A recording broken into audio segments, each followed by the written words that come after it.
I was on my way to my ex-wife's house. The Violator blocked my path. He wanted to push me into rage, to make me unleash the true Hellspawn within me.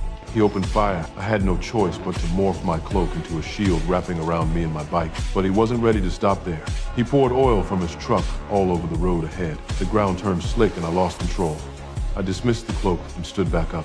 The Violator spun his truck around and slammed the pedal to the floor. My cloak billowed in the wind. In the last second, I reshaped into a cone-shaped barrier. The truck hit me head-on. A fiery explosion erupted. The Violator was blown away and vanished into the flames.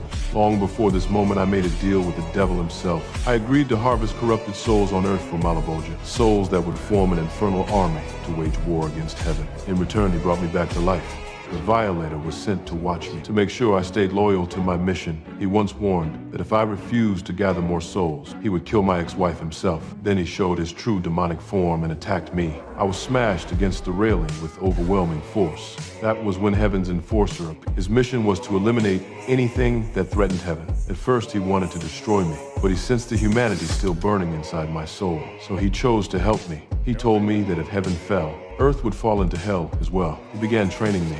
I learned to control every aspect of my suit. Then I set out to protect my ex-wife from the Violator's next move. When I arrived at her house, I found she had already been kidnapped by my former superior. The Violator had joined forces with my superior urged me to fulfill the Hellspawn's duty, to gather souls and lead Hell's army against Heaven. Then he drove a knife into my ex-wife's chest. Rage consumed me. I kicked him across the room. My armor shifted and sharp spikes formed on my arm. I was ready to end him right there, but he revealed something terrifying. His heart was wired to a bioweapon trigger. If his heartbeat stopped, the device would detonate and humanity would be wiped out. I didn't hesitate. My eyes glowed green. I sliced open his back and removed the device, then destroyed it before it could activate. As my fury burned uncontrollably, my ex-wife suddenly came back to life. Her expression twisted with something unnatural. It wasn't her. It was the Violator in disguise. His true plan was to make me kill my superior, to set off the device and release billions of souls to hell. That way his mission would be complete.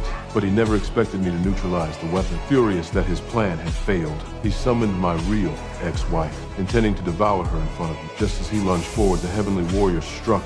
The Violator shrieked and retreated into hell, but he dragged both of us down with him. In hell, his power grew stronger. While my ally from Heaven weakened, we were at a disadvantage at first. Then I called upon my suit, forged blades from its living surface, and struck his neck. He staggered away in agony. Then Malebolgia himself appeared, summoning legions of hell to destroy us. But I had mastered my armor. Chains of green fire burst from half the army fell in second. We escaped back to Earth. The Violator returned again under the Devil's order. He attacked with brutal fury, grabbing me and beating me into the ground. Then he tried to swallow me whole. The Heavenly Warrior shouted for me to summon the full armor. My head survived the bite. I unleashed a storm of spikes from my suit. They pierced through his skull. Chains wrapped around his neck. I pulled hard, and the Violator's body went still forever. The greatest threat was finally gone. I spared my old superior, letting Earth's law deal with him instead. Now I finally understand my purpose. I love this world, and I will protect it with everything I have.